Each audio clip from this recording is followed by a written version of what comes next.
Good evening, race fans from the Bluegrass State of Kentucky as we get set for round 9 of the NASCAR iRacing Pro Series. Jacob Seelman in the LSRTV booth as we count you down to the drop of the green flag for tonight's Bluegrass 250, and it's going to be an exciting one. Thomas Davis, a surprise pole sitter here this evening at the Kentucky Speedway. Sparta going to be the place to be for 250 miles, 167 laps, and we're getting ready to kick it all off. Petey Zeller alongside up here in the broadcast booth. And Petey, this has been argued by many to be the toughest mile-and-a-half track on the service. Not necessarily because of how you drive it, but because of how hard you crash. This is a very tough track here out in Sparta, Kentucky. This 1.5 mile isn't your average cookie cutter.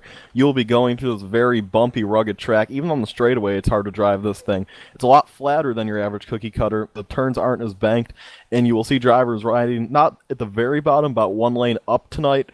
And it's such a bumpy track, like I was saying. Through the corners, there's lots of bumps in each of the corners, and it will just really, really mess up your car. So this is one of the hardest tracks to set up a car, too, so setup will be key tonight. Because not only do you have to set up your car to run good in each corner, you have to set up to be good on the straightaways, too, or else this car can easily lose itself, Jacob. It can very easily lose itself. And as we get set to rock and roll, time to take a look at the iRacing starting grid tonight. On the pole, we mentioned out of the Trifecta Racing Group, Thomas Davis, the 83, starts P1 29.470. Alongside him, that 10 machine, it's been fast all year, Corey Vincent. Starting in third tonight, was fastest in practice and going to start third. That is Sasha Wessler, great starting position for them. And in fourth tonight is Taylor Hurston, 74. Patrick Crabtree rolls from P5, and alongside him, the 54. This is a really shuffled grid tonight. Brandon Bowie starts 6th. 7th, Charlie Foster in the 42. 8th, number 19, Mitchell Hunt. Tyler Hudson starts 9th. His teammate, Thomas Davis, is the one on pole. Team UE Vonen rounds out the top 10, the 99. Number 51 of Tyler Laughlin is starting 11th. The 50, Plan B sales machine of Alex Scribner starting 12th. 13th, the 20, Greg McKinney, rolling off from the inside of row 7. 14th, Nathan Wise. 15th, to Benjamin Burmeister. 16th, Casey Tucker. 17th, Kevin, and 18th, Justin Trombley. Back on row number 10, it's Trey Eidson and Landon Harrison. Brian Schoenberg, 21st. Brandon Schmidt, 22nd. Tyler Hill, 23rd. Ryan Lowe, 24th. Brendan Hoffman, 25th, Jacob. Matt Spangler, 26th, and it's David Rattler. Stephen Azenyi, 28th. Shane Miller, 29th, and Brad Davies rounds out the top 30. 31st, Joshua Lawton. 32nd to Brandon Chaburko. 33rd, last week's winner, Josh Berry. 34th, Shane Daughtry. And 35th, Stephen Gilbert.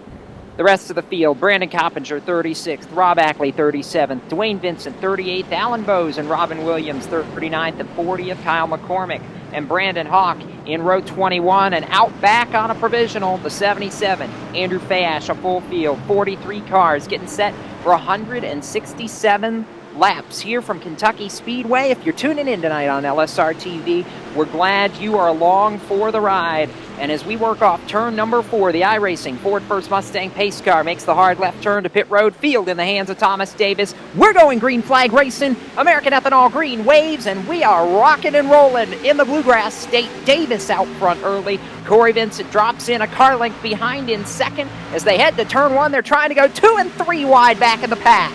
Yeah, 2 wide there's the Patrick Crabtree machine. He is racing inside of Taylor Hurston's number 74 machine. Looks like Patrick Crabtree's going to have the edge, but Mitchell Hunt finds the hole. Right now, a lot of surprises in this top 3 right now. No one really expected Thomas Davis and the number 31 of Sasha Wessler to run up front tonight, but man, some people are really good at this Kentucky track, and it turns out there are a few of them. And what a great qualifying effort for them as we see a battle going on for about position number 8. Yeah, side by side, just ahead of the 42 of Charlie Foster. That's between Brandon Bowie and Taylor Hurst, and it's going to be advantage to the 54 of Brandon Bowie, who picks up that position and moves into what's going to be P6, I believe, as we work about the top 12 or 13 cars now, all single file going back. First car out of line looks to be, I think, the 66 Benjamin Burmeister. That's around 15. Already a lot of early battling going on. This very rugged Kentucky Motor Speedway, like I was saying before the broadcast. Not your average 1.5 miler. Looks like the 24 of Nathan Wise has fallen back a little bit. Kevin King now to his inside here. This is for position number 16. Wise doesn't want to fall too far back, although he's trapped on the outside. That's not a preferred line here. You can get good run off the corners. We're going to see Wise try to get here. He just got a little bit too loose, so he's going to lose that position to Kevin King in the 29. And right now, the first caution of the speedway out. And we have a caution that is near the back, I believe, as we see a couple cars around out 4. The 91 machine, that is Shane Daughtry, Jacob. It looks like he had a wreck coming out 4. Yeah, coming off turn 4, it almost looked like the car just stepped out on him. I didn't see anybody get into him to send that car spinning. Replay's going live now, and it looks like Brad Davies, Petey, was right there in that as well. Yeah, actually, I found the wreck. Shane Daughtry was simply missing it. What happened was the 3 machine hit the wall. That's Brandon Schmidt in the 3. So Brandon Schmidt hit the wall, and he bounced off the wall into Brad Davies in the 11. The 3 machine went around, and the 25, Matt Spangler, went to the back of Brad Davies, sent him in the inside wall. Really, the 3 and the 11 were the only ones to get damaged there. The 91 did a good job missing it, had to go through the grass. So just a simple 2-car wreck we saw here early on at Kentucky. Everyone else gets away pretty home free, and so not much going on. Just a simple 2-car wreck here, Jacob. But it does slow the field. Caution flag for the first time tonight, as we are just 4 laps into this 250-miler, or rather 200-miler, 134 laps. We thought it was going to be 250. Looks like they changed it up on us just a little bit tonight. But, Petey, the big storyline tonight is just 2 races left. 2 races tonight and next week at Daytona, and then we're done. The top 20 go to the Peak Series. The next 10 get the go or go home spots, and everybody else is done. So, I mean, there's these guys have a lot to fight for these next 2 weeks, and there are some guys that are right on the cusp of either being in or being out, as we see some of these guys fake. Only a couple coming down pit road.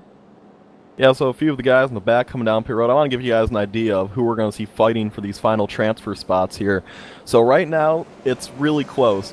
Just about 20 points separate the final transfer spot and all the way back to about the 30th position.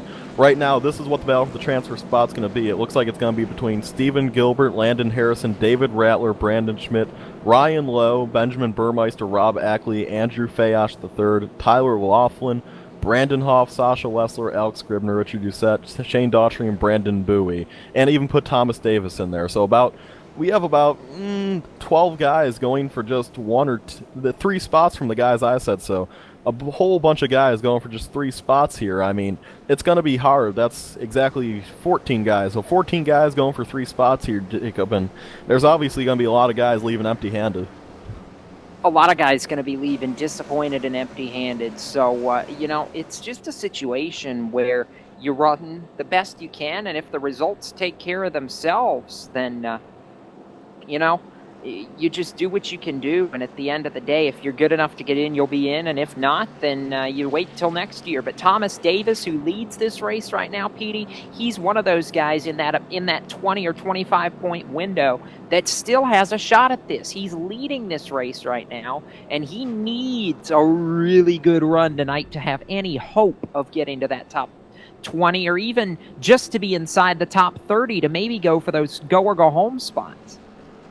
And right now, it's so tight. If you wanted to bring it down to, okay, well, some guys are too far back, even then, we have about 5 cars within 10 points of each other. Actually, it's 8 points from 20th to 25th right now, so really, you're going to see Lowe, Burmeister, Ackley, Fayosh, Laughlin, and Hoff. They're going to be going at hard, and 2 of them guys are already winners this season. I expect to see some great battling between them guys in these final races, and whatever happens come out of Kentucky, Jacob, you can throw out the window, because next week we go to Daytona, and Daytona is a track where mayhem is abundant, and it should just be fun to watch these guys go at it there. And I'll go ahead. I know we're only 7 laps in, but I'll go ahead and throw a shameless plug. If you haven't been watching the NASCAR iRacing.com Pro Series all season, you do not want to miss next week. It is Daytona International Speedway. We will be on the air to preview it, talk about who needs to get in, who might be left out in the cold, who needs a win, who's looking for a win, and at the end of the day, who may be a champion of the Pro Series for 2014-2015. It all starts next week, race time, 9 p.m. Eastern. We'll hope to be on the air before that to break it all down, pre-race for the final time this season. But it is the World Center of Speed, and like you said, Petey, anything can happen. It's round 10 of the Pro Series on LSRTV from Daytona, and you know, just like that, we're getting ready to double this field back up with 8 laps complete when they get back to the line and go racing again. One of them drivers tonight is actually our in-race reporter. We'll get to talk to them later on tonight. That is number 77, Andrew Fayash III. He's in 35th right now, so he needs to get moving to this field. So he's already making up some positions here, but I actually had a chance to talk to him, because I like to talk to our in-race reporters before we bring him up and everything, and he was telling me he does not feel good about his machine tonight. But he said he thinks he can miss the wrecks, he can get a good run, and he said going in Daytona, he's going to give it 210% to go pro. He wants to try. I mean, we're so used to seeing Fayash in pro. I mean, to see or rather the Peak Series, I guess, would be what we're looking at. To not see the Peak Series with Andrew Fayash in it would be, to me, it's a little bit disheartening, because he's one of those veterans that just has been there since the beginning. And been there. Yeah, he's been there since the beginning.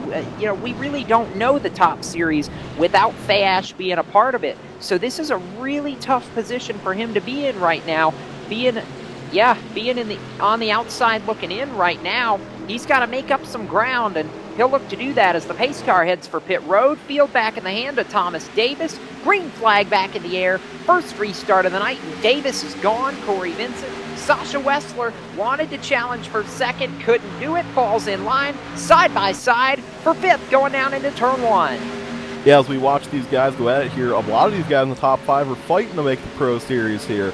Along with the likes of Brandon Bowie, Sasha Wessler, and Thomas Davis. There's a battle going on for 4th right now. That's between the 19 Mitchell Hunt. He gets clear, leave the door open for Bowie. Bowie's underneath Crabtree now. He wants to find a way past that number 15 machine. Bowie giving it all he has right now, and up behind them comes Tyler Hudson. Evan Pasoko's picked to win the race tonight, so he's going to be... no shock there. And Evan's off in test world and not getting to see the fun that we are, and Tyler wanted to make it 3 wide, and maybe he will make it 3 wide down the back straightaway. Hudson to the inside, Bowie in the middle, and they'll make it work. Bowie will give and leave Tyler Hudson to do battle right there. That's about for the 5th position now, and behind them it's getting a little bit crazy. Nathan Wise, Tyler Laughlin getting into this mix, the 51. They're side by side again as Hudson on the apron. Hudson made a wild move there, but boy, did it work out for him. Right now, we just have a whole big pile of these guys that need to race their way into the Pro Series, and they're giving it all they have right now. Right now, the 24 machine of Nathan Wise is underneath number 42 of Charlie Foster. Foster has a lost season right now, but he wants to get a good run out tonight. He is on the outside, along with in front of them, Brandon Bowie and Tyler Laughlin going at it, Jacob. So right now, we're seeing a lot of them guys we talked about. They have to race their way in. They brought great pieces tonight, and they're doing all they can. They are doing everything they can and having some really great runs right now. The problem is, while Hudson was trying to make some of those daring moves to get to the front, it's actually allowed the top 4 to slip away. It's a 4-car breakaway at the front of the field, while back in the pack, Brandon Bowie in the 54, Greg McKinney in the 20, Brian Schoenberg the 55, Justin Trombley the 17, Charlie Foster the 42. It's a 5-car fight back around the top 10. Right now, the initial battle is Greg McKinney and Brandon Bowie. This is for the 10th position, and right now, McKinney's trying to give it all right now. McKinney is on the inside of Brandon Bowie here. The 20 car is going to get clear, leaving the door open for the 17 of Eric Haig. Haig's getting through. McKinney, what a great story. He got suspended after Watkins Glen for intentionally wrecking after the race.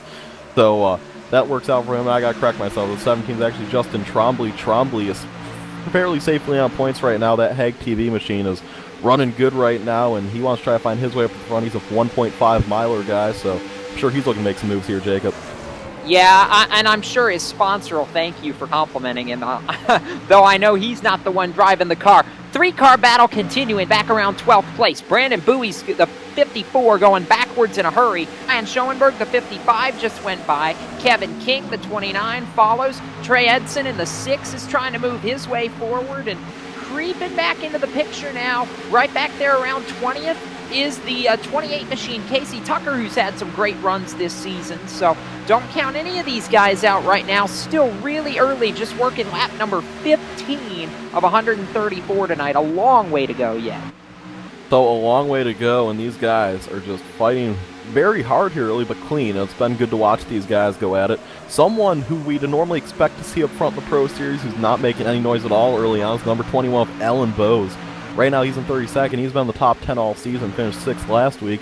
Right now he's struggling with his car, Jacob. I'm hearing that he is very tight, so hope to see him make some adjustments throughout the night. I know they've had a rough couple of weeks excluding last week, so I'm sure they want to get a good run out of this week.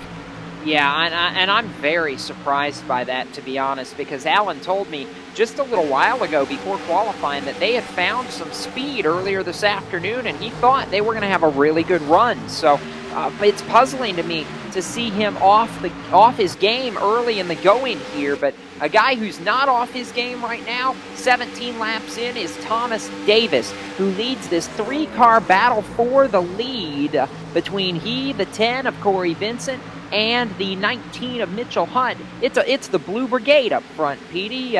3 different shades, mind you, but they all look similar up there, and they all look really fast right now. 2 Chevys and a Ford. Corey Vincent last week at Dover. He dominated the first 150 laps of the event. No one could touch that machine, but in the words of his interview, I simply choked.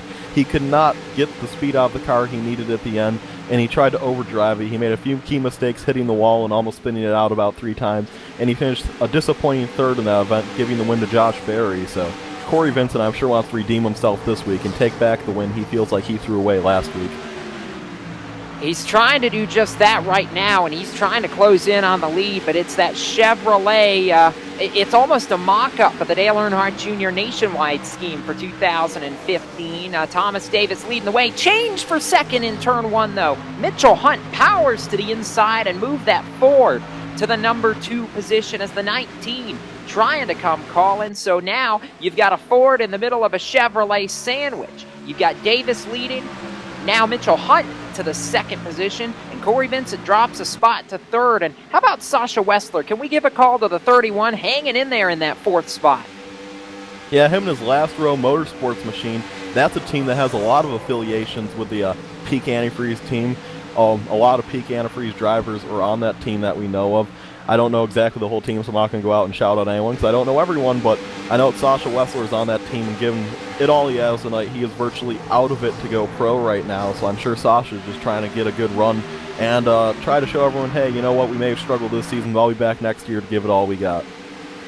Last row, I think, going back to 2013, the end of the 2013, what was then the iRacing World Championship Series. Last row, I think, most remembered for Peter Bennett on that fuel mileage gamble to pick up the victory at Homestead when Tyler Hudson won the championship from Ray Alfala. So Peter Bennett not going to be running the Peak Series for 2015 that any of us have heard, but that was the shining moment that I've seen from that LRM team, at least in my mind. And you know, they've really picked up their performance in 2014, and it shows in runs like this from Sasha Wessler and so many of their other affiliates. Team UE Vonen picked up that win at Watkins Glen for LRM. So they've been really on a big upswing this year, Petey. And, you know, while we're talking about upswings, I want to go back to the front. Battle for the lead. Mitchell Hunt is all over the back bumper of Thomas Davis. That's going to be a challenge as they work down the front straightaway. Hunt is all over the 83 and peeking to the inside for the lead in 1. Mitchell Hunt going to take the lead there easily. 83 not even going to give him a fight there, so Thomas Davis just lets him go there. Mitchell Hunt to the advantage. And on LRM, Jacob, whenever I think of them, I got to think about Chris Overland winning that last year's Pro Championship over Kenny Hump, who simply dominated the series and just sort of a spectacular. He won the championship in sort of a unexpected, spectacular fashion there. He did, and you know, that's one of the things, honestly, Petey, that I really hadn't thought about, but you're absolutely right. Shame on me for forgetting about Chris Overland. You want to talk about shining moments, there's another one right there. So LRM's been way on their game from last year's Pro Series really to now. They've just picked it up a ton, and it's showing in the runs that they've had this season. Couple of wins and, you know, trying to do it again. And, you know, I'm not shocked to see as these front three are battling, look who's creeping back into the picture now. I mean, Wessler's fallen back a little bit, but I see another guy, and Evan called it, Tyler Hudson. Here he comes. Well, Evan, like the way Evan put it, I saved Tyler Hudson in my back pocket, so I guess Evan's been saving his true pick here. And if you want to update on our fantasy league that we're doing, right now I lead by 20 points over Evan, and Jacob, who seemed to have us in a chokehold last week with Tyler Laughlin finishing dead last, is now 23 points behind me and Evan. So this week is kind of the last week where we know that we have drivers that are going to finish decent. But besides that, we have to assume that Daytona is just going to be a true wild card, and we won't even know who to pick there, Jacob. I have a pretty good idea already, but I'm going to keep my cards close to the vest for that one. And it's just one of those things that we've done for fun during this Pro Series to see how consistent we can be from week to week. But it's been definitely interesting, and it's hard to pick, and that's why it's so much fun, because we don't know what's going to happen. But right now, what we do know is 26 laps of 134 are in the books, and Mitchell Hunt in the Ford has gone to the point. The 19 leads Thomas Davis, Corey Vincent, Tyler Hudson has worked his way solidly up to 4th, and Tyler Laughlin rounds out the top 5. It's 2 seconds between those front 5 right now, but we still got a long way to go. We'll be back with more from the Bluegrass State in a moment from Kentucky Speedway. This is the NASCAR iRacing.com Pro Series on LSRTV.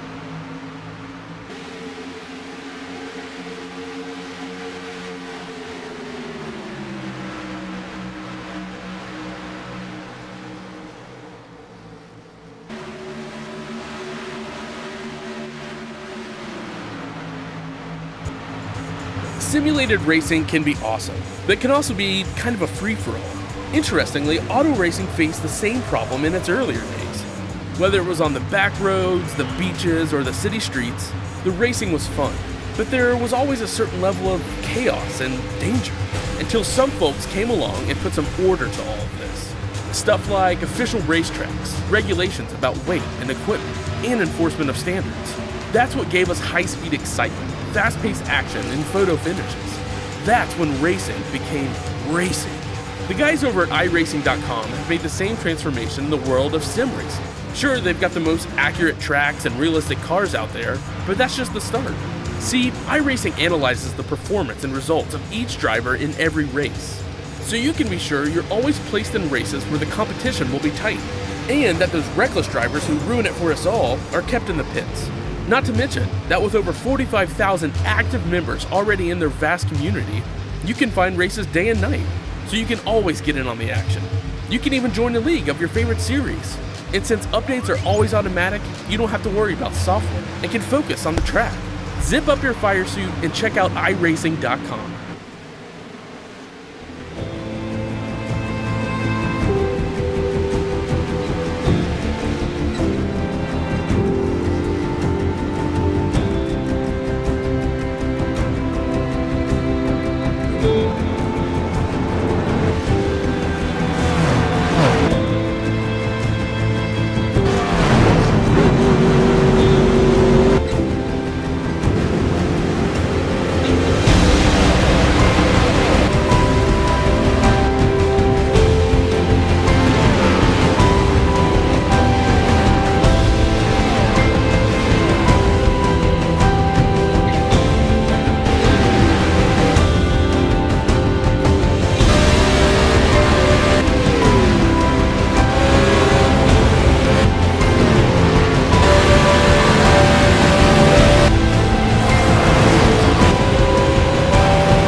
Welcome back to Kentucky Speedway. The NASCAR iRacing.com Pro Series is live from the Bluegrass State for round 9 of 10 right here on LSRTV. Jacob Seelman and P.D. Zeller in the broadcast booth tonight as we are currently 37 laps complete of 134. That leaves just 97 laps to go. Still a lot of time. We're not even to halfway yet. But what we know is there's 4 cars right now that have broken away and left the rest of the field. Mitchell Hunt, the 19, the Ford machine, leads the way. Thomas Davis slots in line in the number 2 position right now. Corey Vincent, the guy who really has dominated this Pro Series, just doesn't have all the results to show for it. The 10 sits 3rd and 4th, and I hear Jaws music because he is just quietly creeping up there.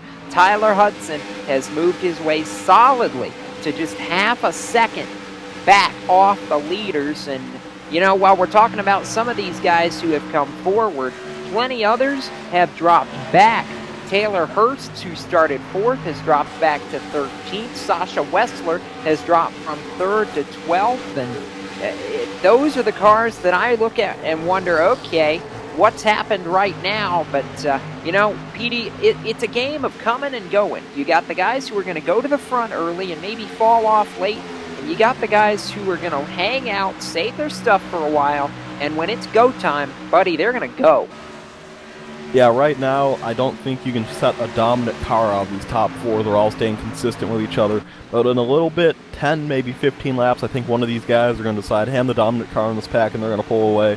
And honestly, I think it's going to be Corey Vincent or Tyler Hudson. I think they're lurking. They're waiting for the top 2 to make a mistake right now. And when they do, they're going to jump on them. The top 2, this is their first time being up front all season. They're doing a spectacular job tonight. But, man, it's going to be hard to compete with the veterans like Corey Vincent and Tyler Hudson. Those 2 have been running up front all year. They know what they're doing, and they are getting ready to find out what they're going to do up front here. And it's going to be exciting to watch whenever these 2 decide to make their go here, Jacob. Well, I mean, we're completely overlooking the fact that Mitchell Hunt really is one of the veterans as well right here. I mean, he's got plenty of experience in the Peak Series. He was there this year, and he's been there in the past. So Mitchell Hunt, the 19, doing a nice job. And let's be honest here, Petey. That 19, he needs a good run tonight because that's a guy who actually, Mitchell coming back from a 2-race suspension, Petey. So that 19 car, this is only the 7th race that he'll have competed in of this Pro Series, and he's showing that he's still got it. And remember, this is kind of a prove-yourself thing for Mitchell Hunt because he did mess them 2 races. And remember, they do have 1 drop week. I think that's something that we forgot a little bit here, Jacob. So, but in all reality, he'll have 1 less race of points than everyone else.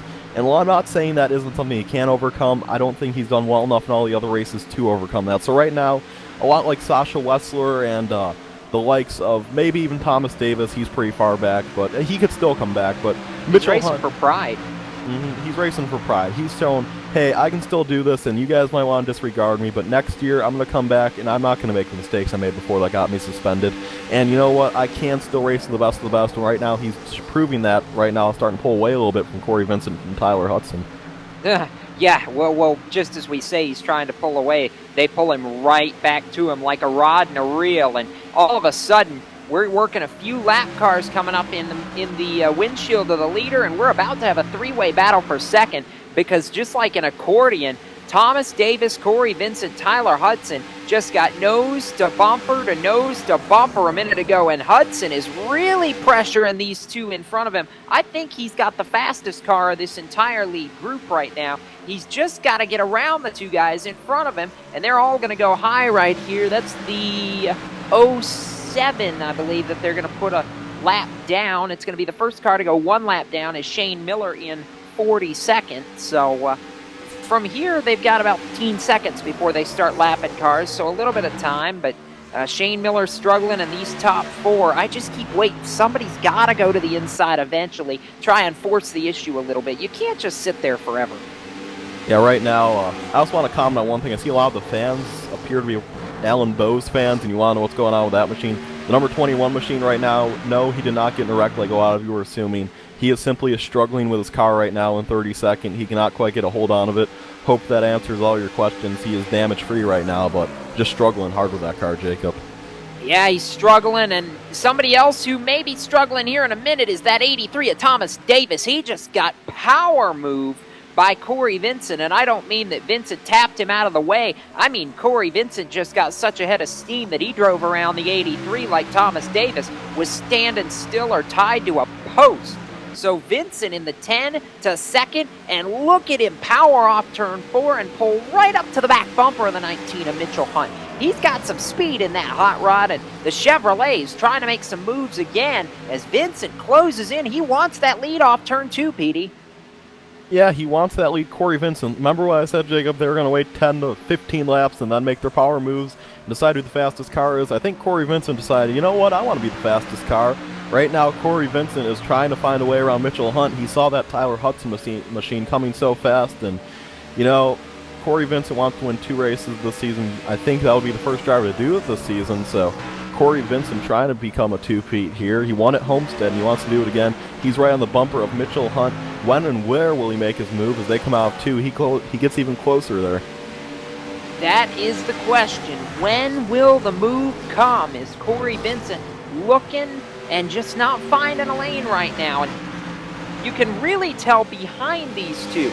Now Thomas Davis, here comes the move to the inside. I'll get back to the 83 in a minute, but we got a lead change right here with 49 laps complete.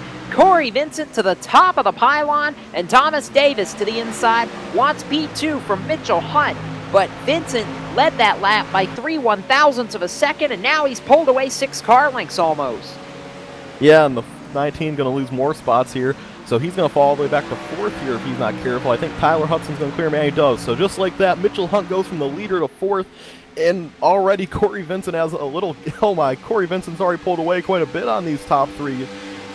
Jacob, I said it was going to be scary when Corey Vincent got to the lead, and he's setting sail now, putting his hand out the window and looking for another dominant event here if he can start pulling away like he is right now.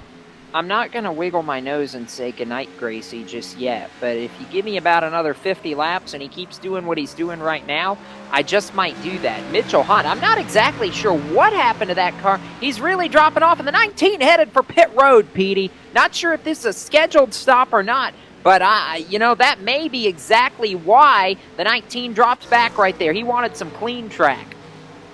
Not sure if he had a fuel issue, or I know it's very rare on iRacing, but you do hear it sometimes, maybe a tire going down, but he is bringing it down pit road. Alright, so Mitchell Hunt with a planned pit stop there, but lost a lot of track position trying to do so, Jacob. I don't know if he didn't plan to give up a little bit of track position. Maybe make it a little bit easier on himself to get to pit road. 4 tires and a full tank of Sunoco Virtual Racing fuel. Mitchell Hunt down and away. Thomas Davis is going to be the next one to pit road as Corey Vincent leads, and he's going to be followed by Tyler Hudson as well. The 01's in. So the 01 of Tyler Hudson bringing it down to pit road. I'm looking on pit road on the 29. Kevin King missed his pit stall. He had to back it in there. So ouch. Tough break to that crew, but already we're seeing a little bit of trouble on pit road. Someone not having trouble. Tyler Hudson right into his pit stall. And with all this, Corey Vincent still your leader. Expect to see him bring it in. And he did bring it in. Corey Vincent is down on pit road. He has to creep all the way down to that second pit stall, Jacob. And we should see 4 tires and Sunoco.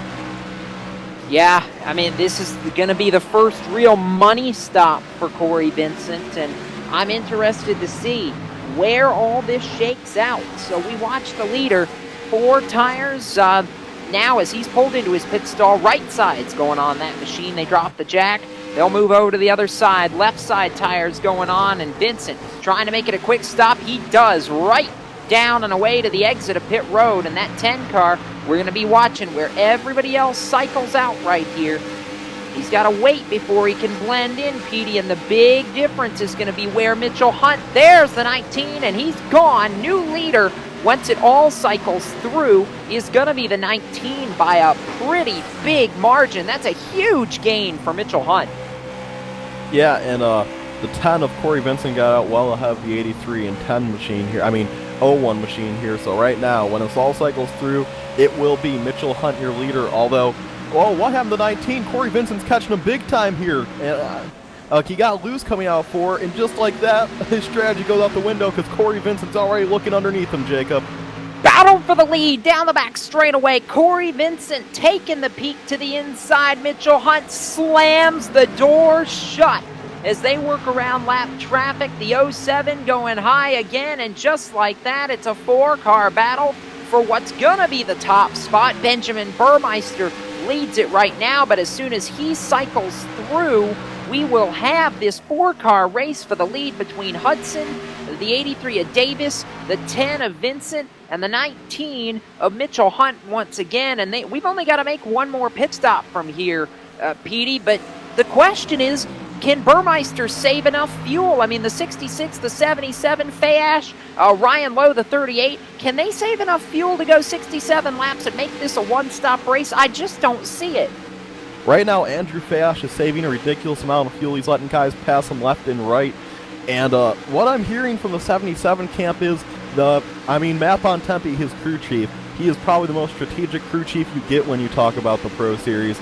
And right now, what they're saying is if their plan goes like they're expecting, they will come up maybe about a lap short, but they believe in their driver that they can save that much fuel. And man, this is a risky call here, but could Fayash do it again? He did it at Homestead, a track that he hated, and said he had no chance. Before this race, Fayash said this is a track he hates and has no chance. We're going to see him bring it down pit road, Jacob. Could they pull off another miracle? That's a great question, and one that I really don't have an answer to. But if you're pitting here, there's no way. You would have to go 90, well, not quite 90 laps. If you're pitting here, there's no way. You've got to go at least to lap 66 or 67 to be able to make it on one stop, Petey. And right now, there's only 3 guys out there who are staying out that could even have a prayer, but they've got to go another 8 laps to do it. Benjamin Burmeister, Brandon Schmidt, Matt Spangler, the 3 who are trying to stretch the issue right now, here with what's going to be 59 laps complete, and Schmidt heads for pit lane. Schmidt heading to pit lane, and Benjamin Burmeister heading to pit lane. I did not see the 25. We're going to be looking out for the number 25 of Matt Spangler. He's still on the racetrack, so Jacob, maybe Matt Spangler could be the one to pull off the miracle here. We'll see if he brings down pit road this time. He's racing side by side right now with the 42, and I think he's bringing it down pit road. No, he is not, Jacob. I think he pitted on that first pit stop, so I don't like this. If anyone's going to do it, it's going to be the 25. Let's just put it that way. Yeah, I mean, this is gutsy right here. I mean, he's got a beat up front end. He's got to save a ridiculous amount of fuel, even with having about 4 laps extra than everybody else. Oh boy, I don't know. This is going to be really tough if he manages to pull it off. I mean, he is literally letting guys stream by him left and right, and no, he's headed for pit road here at lap 61. So, I mean, unless we catch a caution for these guys that allows them to do it right, there's no way it's going to be a one-stop strategy here tonight. Spangler, the last to pit, and that's going to cycle the lead battle back around to what's going to be Mitchell Hunt here with, I think, 61 laps complete. So Mitchell Hunt, Corey Vincent, Thomas Davis, and Tyler Hudson going to be out here battling for the lead. They're going to put Dwayne Vincent a lap down here, and man, what a show these guys are putting on. Kentucky, we talked about before the race, it's not your normal 1.5 miler. This is a very, it has a personality to it, let's put it that way. And man, these guys, they're putting on one heck of a show. They aren't wrecking like a lot of people suspected, and right now they are showing why they are the pro class. They are putting on one heck of a show as they keep getting closer and closer to halfway here, Jacob. Yeah, we are about 4 laps or so from halfway, so what we're going to do is sit here and continue to watch this battle for the lead, because Mitchell Hunt, the 19, Corey Vincent, the 10, Thomas Davis, the 83, and if Tyler Hudson can ever get back up there, that 01's going to be able to give a run for the money as well. But right now, it's a Ford leading a pair of Chevys here as Mitchell Hunt out in front by about 4 car lengths, and a battle for second in turn 1. Thomas Davis back around Corey Vincent. The 83 retakes P2. So the 83, maybe the best short run car here tonight, because he's taking back that position fairly easy, and now he's going to try to reel in the number 19 of Mitchell Hunt. Tyler Hudson starting to lose a little bit of ground to these leaders here. Not too much. If he has a good long run car, this won't be that big of a deal for that crew. Although, we're still seeing a ton of guys in this lead lap in contention here. That's 37 guys in the lead lap, to be exact. And the whole entire field's everyone is at least 1 lap down. The only exception will be Steve Nazzini is 2 laps down.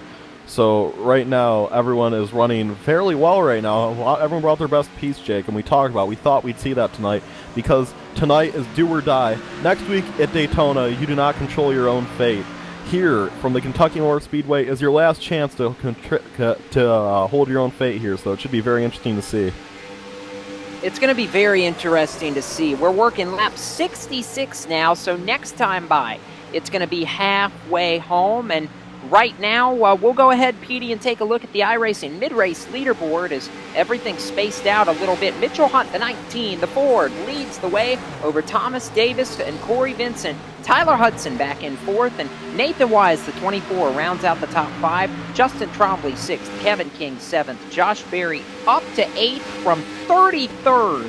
Petey, he's pulling a move just like he did a week ago. Brian Schoenberg in 9th. Rounding out the top 10, it's Tyler Laughlin. 11th, Tyler Hill. 12th, Landon Harrison. 13th, Stephen Gilbert. 14th, to Casey Tugger.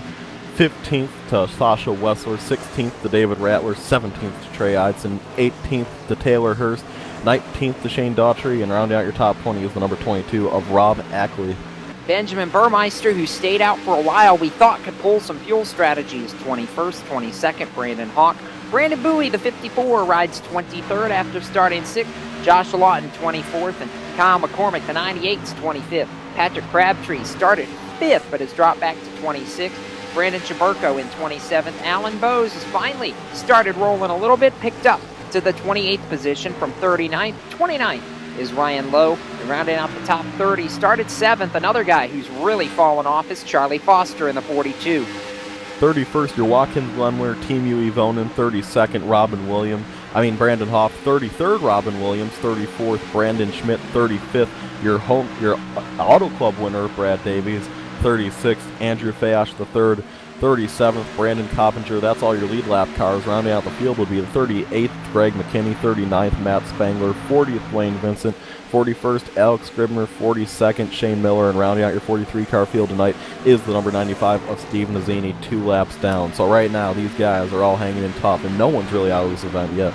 That's exactly right, and that's the comment I was going to make. There is nobody that's retired from this race, so it's a really big deal right now with 69, soon to be 70 laps complete. We've got a 3-car freight train at the front. Mitchell Hunt leads Thomas Davis, Corey Vincent, Tyler Hudson, Nathan Wise in the Bluegrass State from Kentucky Speedway. This is LSRTV and the NASCAR iRacing.com Pro Series. We'll be back with more in a moment.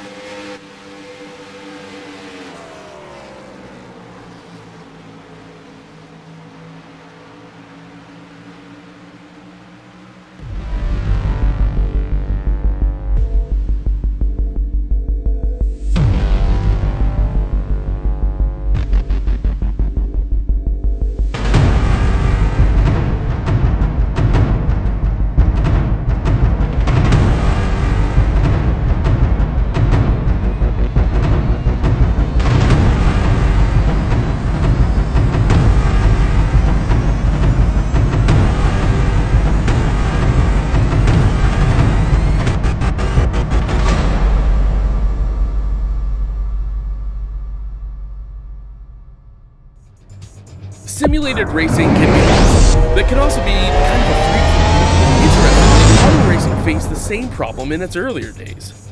Whether it was on the back roads, the beaches, or the city streets, the racing was fun. But there was always a certain level of chaos and danger, until some folks came along and put some order to all of this. Stuff like official racetracks, regulations about weight and equipment, and enforcement of standards. That's what gave us high-speed excitement, fast-paced action, and photo finishes. That's when racing became racing. The guys over at iRacing.com have made the same transformation in the world of sim racing. Sure, they've got the most accurate tracks and realistic cars out there, but that's just the start. See, iRacing analyzes the performance and results of each driver in every race, so you can be sure you're always placed in races where the competition will be tight, and that those reckless drivers who ruin it for us all We are back here on LSRTV, a little bit premature than we would have expected, under caution for just the second time tonight. Caution actually flew on lap 70, a spin by Matt Spangler, and the leaders are on pit road. Petey Mitchell Hunt was the leader at the time of the caution, and he led the train down. Mitchell Hunt leading the train down pit road. So already we're seeing our pit stops. They didn't come in too long ago, so that was very interesting to see. He's going to come out second to Thomas Davis. And it looks like a whole bunch of guys are going to stay out and get their laps back here. Don't really see anyone staying out that was on the lead lap. Yeah, everyone that stayed out was at least a lap down. So everyone's going to be back in the lead lap here, with the exception of Steven Azzini. He's only going to be one lap down, Jacob. So we're going to see 42 cars back in the lead lap. And Jacob, I heard that Tyler Hill might have just slid through his pit stall. I'm looking at the tape and thinking that you may be correct there, Petey. I'm thinking the 9 right now had some trouble there on pit road, so we'll follow up on that a little bit more here in just a second. But right now, under caution, that is going to shift the lead to Thomas Davis, who had a nice pit stop, Petey. The 83 did a great job. His crew did a great job, and he reassumes the top spot after starting from pole and leading the first 22 laps of this race.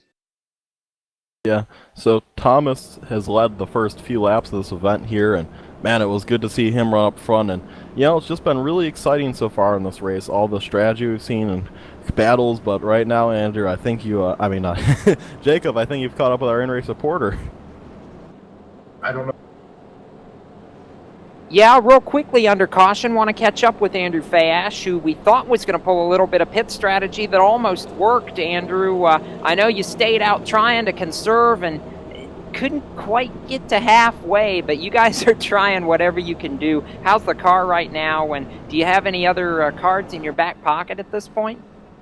I don't know about getting cards in my back pocket or up my sleeve or anything, but the car's all right. This is my worst track. This is the absolute worst week for me to be an in-race reporter for you guys, but I do appreciate it.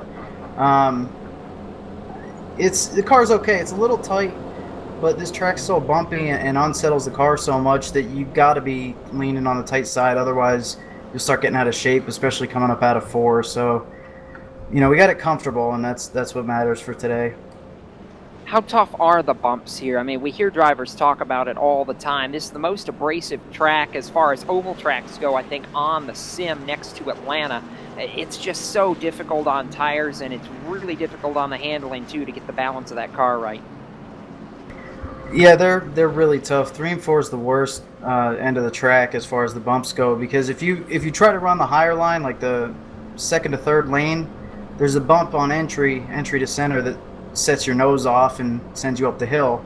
If you try to run a lane lower than that, which is fairly comfortable, right where you're getting back on the throttle, there's a couple of dips there, and that can unsettle the back of the car. So you're kind of stuck one way or another the way this track is. I don't know what kind of shock packages some of these people have, but we were struggling with it all week trying to get over the bumps smoothly, and we just settled with something that's comfortable and I could just at least drive. Well, I know we're about a half lap from green. We'll let you get back to it. Good luck out there. Thanks, guys. That's Andrew Fayash and Petey. As we get set, we're ready to go back to green flag racing, and we look at this now as we see Thomas Davis, Mitchell Hunt on the front row, and I'm excited for this because there's a new player up in that top 4, Kevin King, the 29. What can he do? Tyler Hudson, Nathan Wise back in this. Burmeister's up to 7th. It's about to shake out. Pace car back to pit road. American Ethanol green flag back in the air. A great start for Thomas Davis. Not so for Mitchell Hunt. The 83 to the lead. Corey Vincent to 2nd. They're fanning out behind. Battle for the lead in turn 1. Vincent down the inside. Corey Vincent did not wait long to make his move. He's already clear of Mitchell Hunt, leaving that battle to Tyler Hudson and Mitchell Hunt. This is the best battle on the racetrack right now for 3rd. So here comes Tyler Hudson in his 01 machine. He's trying to take that sim pit machine past the 19. Here he comes. He's underneath him, and he's clear. So already shuffle up in the top 4 here, Jacob. Shuffle up to the top 4, and we got one car in the wall. I think the 17, Justin Trombley, just smacked it pretty good. So the 17 of Justin, he's still in the middle of the track, and guys are swerving left and right to miss him. His car is absolutely destroyed on the right side here. He's losing positions left and right. He's going to be deep in the 30s before he's all done qualifying, and what a heartbreaker there. He is having a great run tonight, and man, he was going to really regret that one. We're going to get the replay up for you here in a second, but that 17 machine is really torn up here, Jacob. Very torn up, and that's a very tough break for the Justin Trombley entry. And right now, watching a battle for about 4th place. Mitchell Hunt, Kevin King, 19 and 29 going at it. Advantage is 29 up the inside. Kevin King making a charge towards the front, and Tyler Hudson making a charge too, back up to 30, restarted 5th. So that 01 trying to come calling a little bit. And, you know, I called it the 29. He's trying to make some moves right here on this restart. This is the first time we've seen him in the top 5 all night. So, great job for him right now, and man, we're seeing some movers and goers in the second stint of the race. This race is almost split in half by that caution. Not quite, but almost here, and right now I'm still keeping an eye on Justin Trombley, and as we have 40 cars in the lead lap, he is officially now the last car in the lead lap, so he went all the way from the top 15 to 40th, Jacob, so that's a whole lot of falling back there. Hopefully he can get that car fixed under our next yellow or pit stops and get it up to speed again. So right now, though, like you said, first time we've seen Kevin King up in the top 5. He's up to 4th and still up picking up positions. Change for second. Tyler Hudson just moved to the inside of Corey Vincent. So moved the 01 to the runner-up spot. Kevin King's now trying to follow suit. Takes a peek to the inside. Can't do it. So King will settle down in 4th position right now. But the Trifecta Racing Group and Tyler Hudson, they are trying to move to the front, and they've actually got the top 2 spots on the racetrack right now, held by pole sitter Thomas Davis, and from 9th to 2nd, Tyler Hudson is on the move in that 01 machine. Boy, wouldn't he like to get another win on this season and try to solidify that championship as Corey Vincent gets loose. Kevin King nowhere to go, and that is going to stack everybody up down the back straightaway. Yeah, Vincent's still going to try to battle with King here. He's on the inside of him. Oh, his car's loose. He's having problems here. That car is having some sort of issue. He saves it, hangs on. He will still be in the 4th position. Wow. That was almost detrimental for Corey Vincent, though. I mean, he's safely in the points right now. I think he was one of the 5 guys that are clinched to advance to peak already, but dang, he wants to hang on for a good run tonight. So good save by him, but like you were saying about the top 2, Jacob, Tyler Hudson and Thomas Davis. Tyler Hudson needs a good run to try to solidify his championship here, and Thomas Davis needs to basically win this race if he wants any sort of shot to go pro here. Yeah, and right now, they're teammates, Petey, so you have to know they're not going to fight each other too hard right now because we've still got 50 laps to go, 75 miles. There's a lot of time, and these two just want to get as far away from the rest of the field as they can. Kevin King's up to 3rd after starting 17th. Josh Berry from 33rd to 6th is our mover of the race right now. He is absolutely blistered this Kentucky Speedway tonight, and even Mitchell Hunt is rebounding now. He's holding on to that 5th spot, trying to go for 4th around Corey Vincent. Vincent's got problems, Petey. That 10 car just does not. Something looks up with that machine. Maybe a bad adjustment on the last pit stop could be the key in that right there, but so that was very unfortunate to him. And look at who's coming up behind him. Last week's winner, Josh Berry. He is basically the Mr. Where Has He Come From of the series, so here comes Berry up behind him here. He's closing even faster, almost in the top 5 now. And man, he just keeps picking up spots left and right. Same with Schoenberg. We're now on board with Corey Vincent. But right now, basically, the whole 6th through 10th right now, we're showing their stuff. We haven't seen them around the whole race, but Schoenberg, Laughlin, Harrison, even Burmeister is now starting to show what they're worth here, Jacob.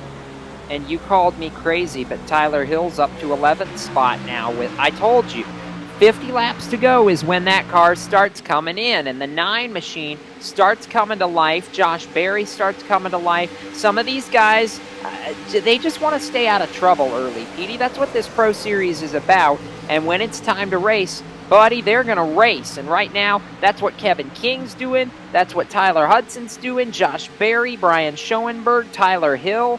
This race, you ain't seen nothing yet. This is getting really good, and the players are starting to rise to the top. Berry trying to take a peek to the inside of Vincent, but he's not close enough, and he may give up that spot to Brian Schoenberg. The Pro Geek Consulting, number 55 to the inside. That's a battle for 6th and 1. Not a battle anymore. Schoenberg cleared to 6th. And look at Schellenberg, heartbreak last week, had the race basically won in the late stages, and Josh Berry came from nowhere and shocked him. Brian Schoenberg, I know, would love to redeem himself here tonight, and he's up to 6th and still making up positions. Right now, he's going to have to go get up to the bumper, though, of the number 10 of Corey Vincent, who is falling backwards fast, and to try to get around him. And right now, it's kind of a 2-car breakaway for the lead. So right now, Corey Vincent's struggling, though, and man, we've seen this yet again this week. Dominant in the early stages and late in the event, just goes, the car goes bad on him, Jacob. Yeah, I mean, it's a tough break right now for the 10, but I'm watching that battle behind him for 6th. Josh Berry just got back around Brian Schoenberg, 55 and 88, going at it. We see Trombley slow in turns 3 and 4. He's going to go down a lap right here, so tough break for the 17 crew again, like we were talking about, but Josh Berry not ready to be denied. He's back to the number 6 position, but has lost a lot of time to that 10 of Corey Vincent. They're now about 8 car lengths off. Vincent a 2.5 off the leader, but the fastest guy on the track last time around, the 29, Kevin King, who's chopping into the gap between he and the top 2. Hudson and Davis may not be safe. That 29 is moving. Kevin King, easily the fastest car at Phoenix. Some tire strategy, shake that up, and we saw Tyler Laughlin win the race. And Kevin King, after the race, was very disappointed. He said he felt like that win was stolen from him, but man, he is coming back strong now. He's up to 3rd, and he is rebounding. I know he wants to get that first win on the season that he felt like he should have got at Richmond. He was a 10th quicker last time around. And he's just flying right now. Kevin King showing why he has been a peak driver in the past, and he wants to get back there once again. He is pretty much locked in right now, but he wants to win to solidify that. He doesn't want to just prove he can be a peak driver. He wants to prove he can win with the best. Well, he's already won with the best. He won the Peak Series race at Texas last April. It's been a long time for Kevin King, so he's going to try to get up here, and I am going to report possibly on the 9 machine of Tyler Hill. He has some front damage, and that is correct. His left front seems pretty damaged there, Jacob. He has moved up to the 10th position. I don't think that damage will hurt him too bad. But Tyler Hill is suffering a little bit of damage on that Cody Bias racing machine. A little bit of damage, but it doesn't seem to have affected that car too badly. He's still running pretty comparable lap times right now. So Hill hanging in there in the number 10 position and doing a solid job. It seems like he does this every week. Starts not as great and finishes right about where he needs to. He's already virtually locked in by his point total for the 2015 NASCAR Peak Antifreeze Series. I know that's a big deal for that number 9 team, the Cody Bias stable. They're doing everything they need to do right now. So Tyler Hill creeping into the top 10 now. Landon Harrison in 9th. Another good run for the 89 machine, who struggled some this season. Tyler Laughlin's worked his way up into the top 10. And I mean, I know our focus has been on that front battle, but some of these guys really having solid runs. And I want to give a shout out to Shane Doherty, the 91 machine. Started 34th on the day. He's running 13th right now, Petey. Picks up 21 positions. That's the second biggest mover in this entire race, next to Josh Berry, who went from 33rd to 6th. So Doherty having a really great run tonight. And he's only about 4 seconds off the lead, so he's got some pace. Yeah, and right now, as they come up through the field here, we talked about Tyler Hill. And for any of you guys wondering who you might see running the series next year, well, it already appears as Timmy Hill, his brother, has decided to make a run to this series. So next year, you should see some great action from him and Ryan Luza. Should be fun to watch them guys. Ryan Luza should be a name you recognize. He's always in the booth with us, and it's good to see he's probably going to be pro next year too, Jacob. Yeah, I mean, and Luza trying to make it happen in real life too, and using this as an outlet to potentially do that. So great to see some of the names trying to make a run for the 15-16 Pro Series season. But right now, I'm looking back towards the front. The battle for the lead's tightening up. Tyler Hudson is only about a car length off now, the rear deck lid of his teammate Thomas Davis, and with good reason. We just passed 40 laps to go this time by. It's getting down to crunch time. Hudson's coming calling. Yeah, so right now, Tyler Hudson right on the bumper of his teammate there, Thomas Davis. So I wonder how long he'll battle with him. These cars did pit under that last caution. I believe they're good on fuel to the end, or if not, it will be pretty close. But I believe they should be able to make it from where they pitted. So right now, Tyler Hudson should feel like this is probably the battle for the lead. If a caution were to come out, they might come back down for tires, although, that would shake up the strategy, much like we did see at Richmond, as Tyler Hudson is going to look on the bumper of the 83. When will he make his move? He backed off that time, decided that wasn't a good place to make it, but it just seems like a matter of time now if Tyler Hudson will find his way around Thomas Davis here. They've already decided who's going to lead this race quick, though, because Kevin King is getting bigger and bigger in their mirrors. Each lap by, the interval gets smaller and smaller, Jacob. I can't believe Hudson didn't take a peek to the inside in turn 1 right there. He had the run off the corner to do it, and I seriously thought that was going to be where he made the charge, and Hudson trying to do, he's setting it up perfectly again right here. I think he's got the run, he just, at the last second, it seems like he comes off of it, and I'm really puzzled by that, because I can tell, you can look at it visually and see that the 01 is faster than the 83. Hudson just not, I don't know if he doesn't want to risk it right now or just doesn't feel like charging it to the inside is going to be the best course of action, but it's allowing Davis to hold that lead right now, and we're getting down to it. Next time by the stripe, we're going to have just 35 laps to go here, and Hudson, he's going to run out of time really quickly if he's not careful. And one thing, Jacob, that probably has to be terrifying to these guys right now is all 43 of these cars are, if not on the lead lap, at least one lap within the lead. So as we see Alan Bowes actually bring down pit road, that's the 21, and 17 is another lap down, so that's actually going to make another car 2 laps down. Don't know why Alan Bowes brought down pit road. He appears to be pretty damage-free. Maybe they do have to make another pit stop, Jacob, and he was short pitting, but I also want to finish the statement that I was making before. What's probably scary to these guys with everyone being so close to the lead lap is if you wreck now, you're going to basically be last, and it was a full pit stop there for Bowes, Jacob.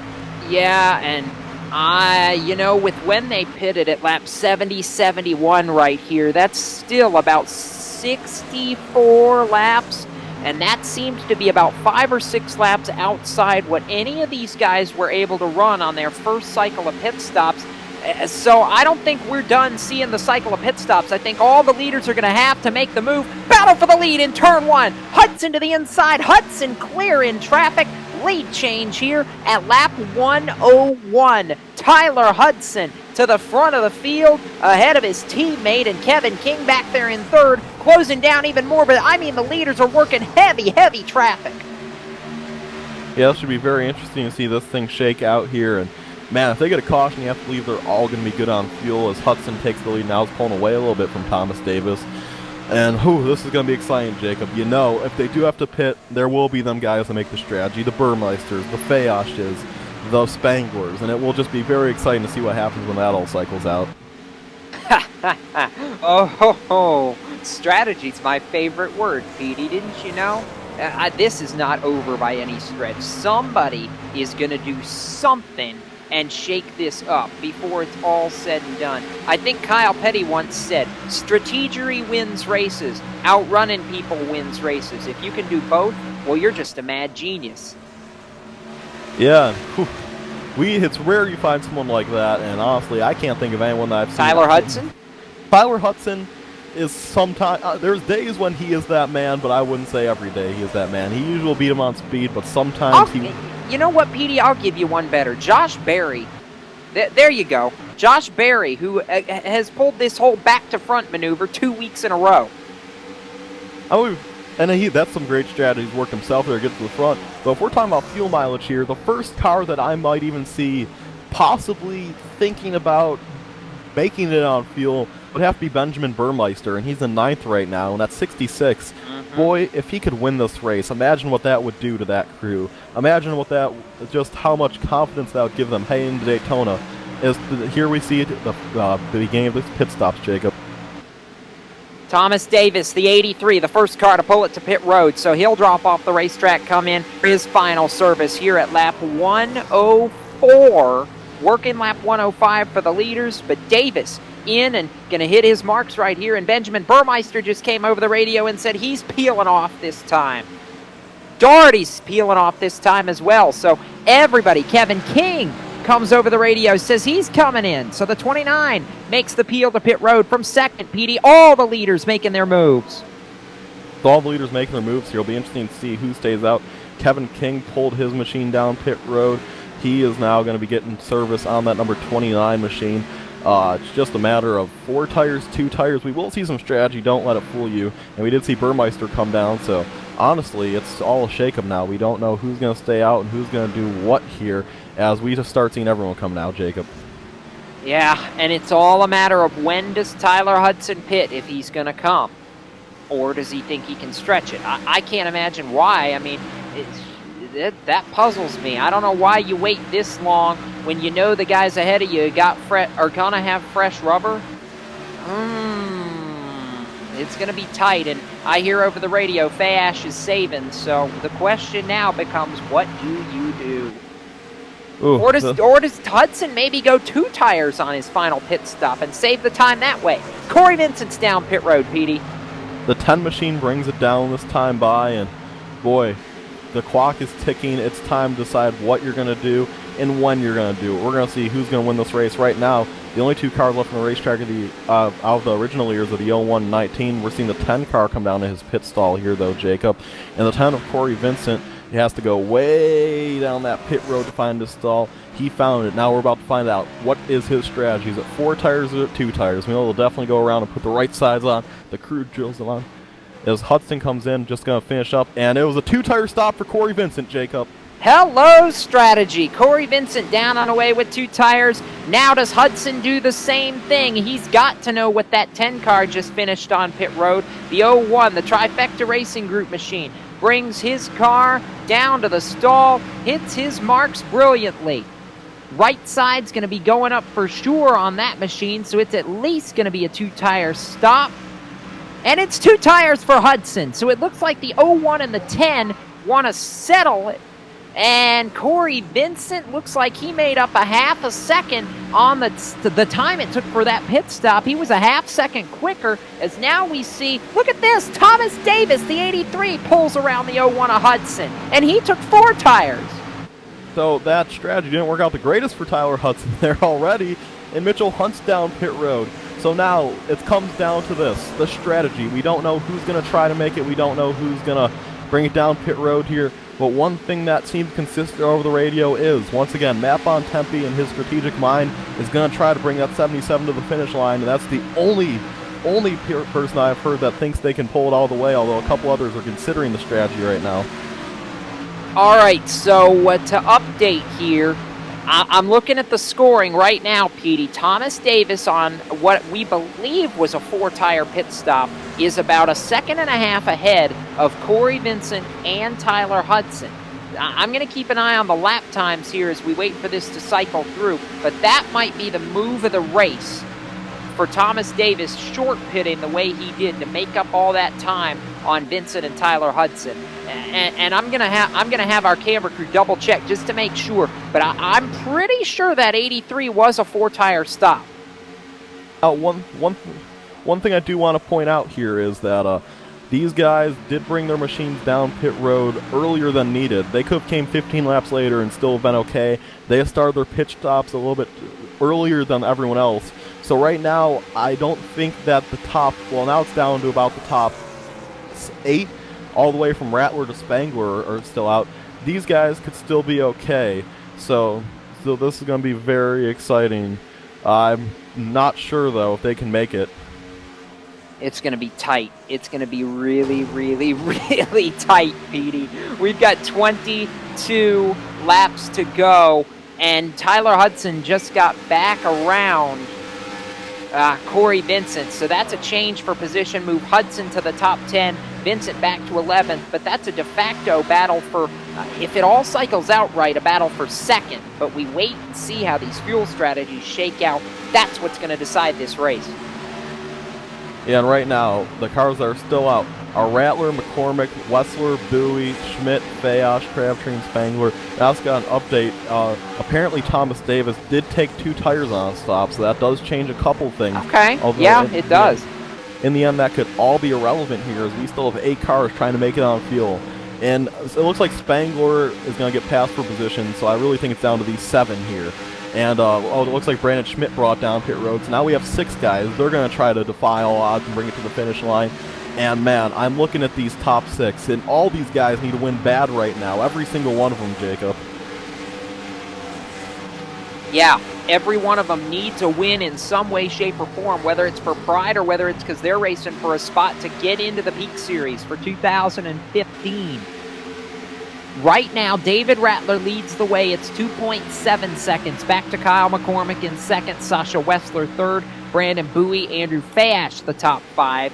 the battle for what was the lead, rather, between Thomas Davis, Tyler Hudson, and Corey Vincent is 25 seconds behind the race leaders right now, and the gap is about 1.2 seconds, Petey, between Davis and Hudson. I'm keeping an eye on that gap because if none of these guys can make it, that's the battle for the win.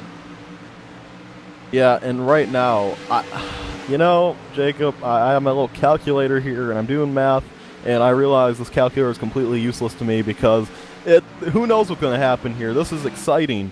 It's still, these top 6 have yet to pit, and Jacob, I think at this point you're committed to this strategy. You're not bringing it down pit road unless you hear your car starting to sputter. Oh, man. And even at that point, you basically pull it to the apron, coast back, and say, well, we gave it a heck of an effort. So, I mean, and some of these guys, you look at a guy like Fash, who started dead last. Kyle McCormick, who started 41st. I mean, it's ridiculous right now, some of the moves these guys are pulling. And then you've got Sasha Wessler and Brandon Bowie, who started 3rd and 6th in this race. Patrick Crabtree battle for 5th. He's going around Andrew Fash. So Fash trying to save even more fuel right now. We're down to 16 laps to go when the leader gets back to the stripe, Petey. And it's one of these things that we just keep watching. David Rattler leading the way. Rattler, man, you know what, Jacob, this stood out to me last week. We haven't talked about Rattler all season. We didn't think he's been doing anything.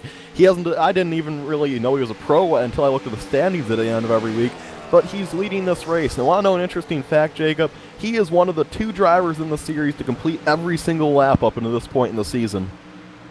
That's a big deal for David Rattler, and completing every lap, he's trying to lead the one that matters. We're down to 15 laps to go. The gap is 22 seconds between Rattler and Thomas Davis. They're trying to save fuel. Tyler Hudson's trying to close in on Davis if everybody runs out. And David Rattler, Kyle McCormick, and the rest of that top 6 are just trying to fight for a win. It's 6 cars trying to save fuel, and we're down to about 20 miles to decide it.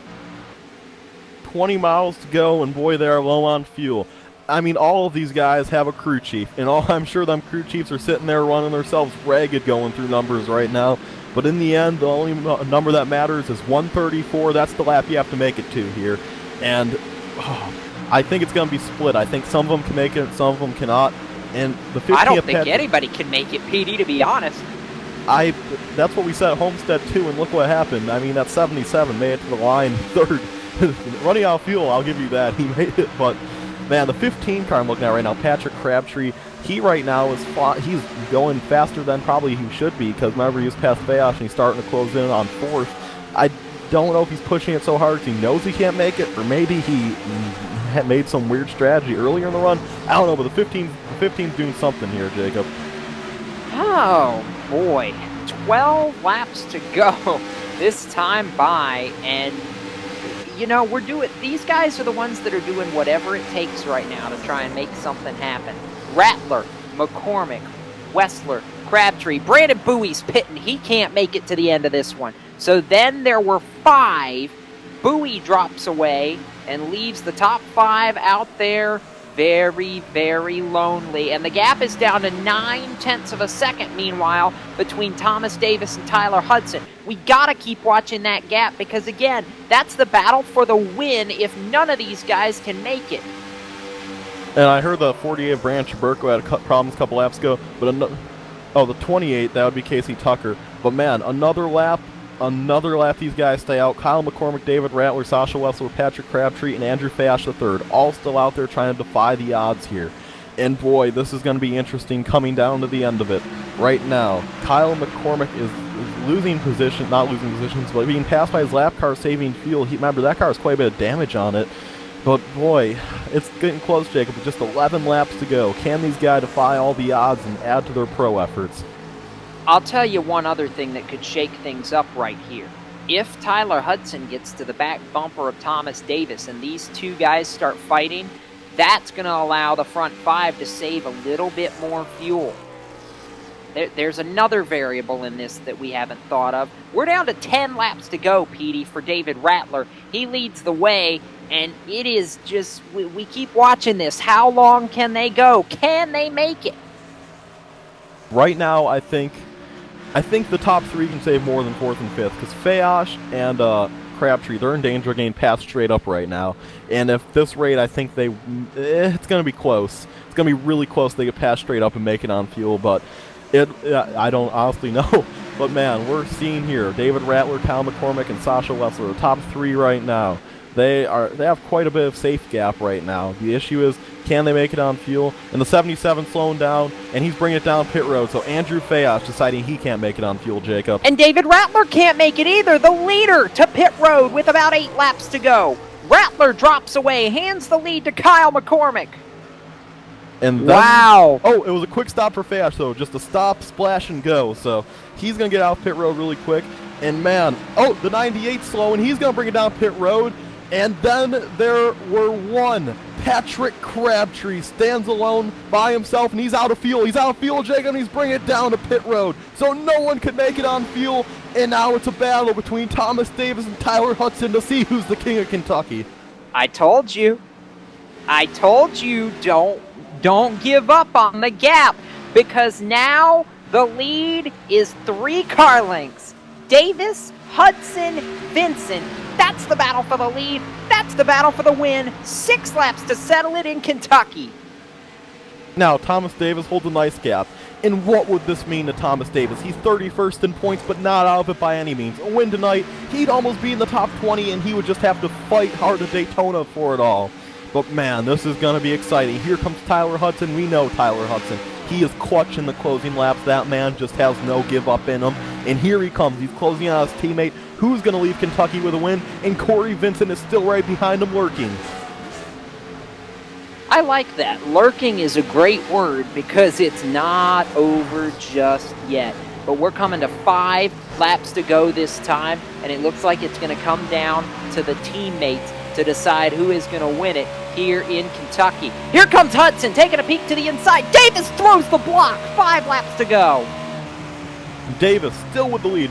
5 laps to go. Don't expect anyone to pull over. Teammates are off the line now. And Vincent just closed the 10th that last lap. So if these two keep racing each other like this, don't count out Corey Vincent yet. The clutch kid, as they like to call him, is coming here now. And as they're going to put Robin Williams another lap down along with a 23 car here. Just a little lap traffic have to work through. 4 laps Traffic could be the killer right here. Traffic could be the killer because Hudson's taking a look up the middle for the top spot. Yeah, and just 4 laps to go for Spartan Kentucky, and Tyler Hudson looks underneath. Thomas Davis drives it in deep and holds him off another time. Thomas Davis with the advantage. You have to deal with Andrew Fayosh here. I think it's going to be a bad spot, and it sort of was. It held up Davis more than it did Hudson here, Jacob. Yeah, that gave Thomas Davis a little bit of breathing room. 4.5 miles to go this time, and Corey Vincent could be the one that plays spoiler to this entire party. Here comes Hudson, trying to move to the inside, down to the apron for the lead. Across the stripe, 3 to go. Here comes Hudson to the inside of the racetrack, side by side for the lead in turn 1. Davis to the outside, Hudson to the inside. Corey Vincent's right there down the back straightaway, and Hudson can't hold it down. Now do we go 3 wide for the lead? Yes, we do. Corey Vincent, he tried to make it work, couldn't do it. Hudson to the inside, and going to take the top spot away. Are we done yet? The answer, probably not. 2 laps to go from Sparta, Kentucky. Who comes home with the win? It's a 3-car battle. Corey Vincent has to find a way around Thomas Davis. Can he do it? He is lurking, but he cannot find a way around the 83, and this allows Tyler Hudson to pull away. Can he be the first 2-time winner of the season? Who will be the first 2-time winner? And it looks like it could be Tyler Hudson because they're battling hard for second. They are. That's exactly the gap that Tyler Hudson needs as they work off turn number 4. Bail out, white flag in the air, and trifecta is going away here in the final 1.5 miles. Tyler Hudson leads it. His teammate has pulled second, back away from Corey Vincent. The 83 is there off turn number 2, but he's about 2 car lengths back. Down the back straightaway for the final time. A little bit of traffic, but I don't think it's going to give Tyler Hudson any problem at all. The 01 made the move exactly when he needed to with 3 laps to go. A little bit of a bump. Battle for second. It's going to be coming to the line. Tyler Hudson gets the win. It's a 1-2 for trifecta. Hudson Davis bring it home on top of the pylon as Tyler Hudson gets his second win of the season. Thomas Davis second. Corey Vincent third. Mitchell Hunt fourth. Josh Berry 33rd to 5th. Rounds out the top 5. Landon Harrison, Trey Eidson, Tyler Hill, Tyler Laughlin, Benjamin Burmeister, the rest of the top 10. But that man, the 2013 NASCAR Peak Antifreeze Series champion, on top for the second time this season, Tyler Hudson wins it. And for the second consecutive week, only 2 cautions in the event. And it was second consecutive week, a pass for the win with under 3 laps to go. And Tyler Hudson proves why he's the defending champion here, Jacob. He brought his car home in victory lane tonight. Yes, he did. And actually, that pass coming with that pass coming as they were working lap 132. So officially, the pass will come with 3 laps to go for Tyler Hudson.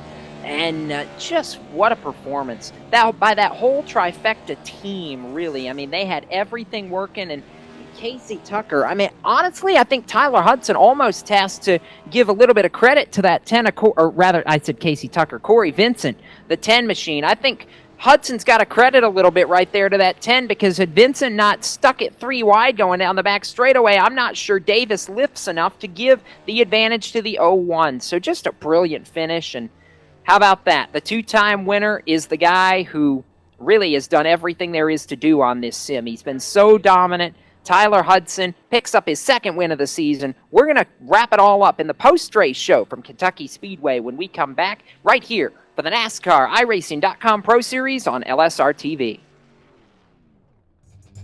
Simulated racing can be awesome, but it can also be kind of a free-for-all. Interestingly, auto racing faced the same problem in its earlier days. Whether it was on the back roads, the beaches, or the city streets, the racing was fun. But there was always a certain level of chaos and danger, until some folks came along and put some order to all of this. Stuff like official racetracks, regulations about weight and equipment, and enforcement of standards. That's what gave us high-speed excitement, fast-paced action, and photo finishes. That's when racing became racing. The guys over at iRacing.com have made the same transformation in the world of sim racing. Sure, they've got the most accurate tracks and realistic cars out there, but that's just the start. See, iRacing analyzes the performance and results of each driver in every race, so you can be sure you're always placed in races where the competition will be tight, and that those reckless drivers who ruin it for us all are kept in the pits. Not to mention that with over 45,000 active members already in their vast community, you can find races day and night, so you can always get in on the action. You can even join a league of your favorite series. And since updates are always automatic, you don't have to worry about software and can focus on the track. Zip up your fire suit and check out iRacing.com.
Welcome back to LSRTV and the beginning of the iRacing post-race show from Kentucky Speedway. Jacob Seelman, Petey Zeller in the broadcast booth for LSRTV, and making our way down pit side to catch up with our top 5 finishers from this evening. And Petey, I'm going to throw it right down to you on pit lane because you've caught up with one half of what was a thrilling battle for the win, but Thomas Davis comes up just short tonight.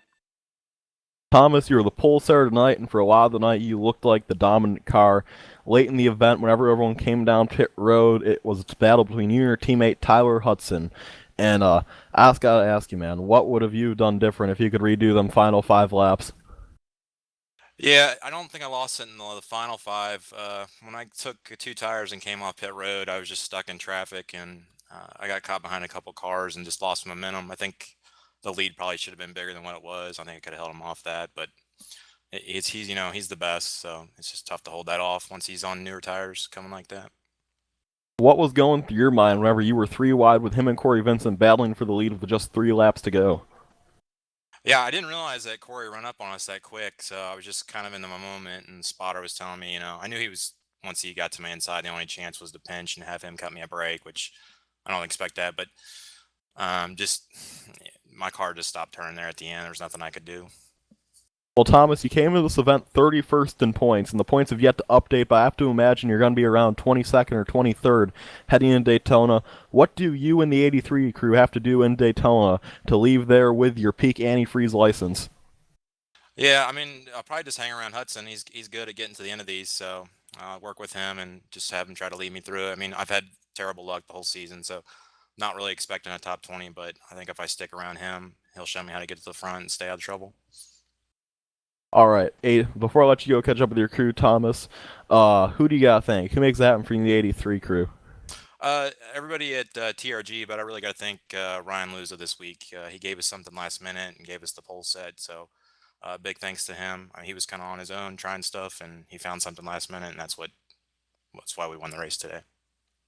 All right, thank you for joining me here on Pit Road, Thomas. And meanwhile, down victory lane where the champagne is flying, Jacob Seelman has caught up with our points leader, Tyler Hudson.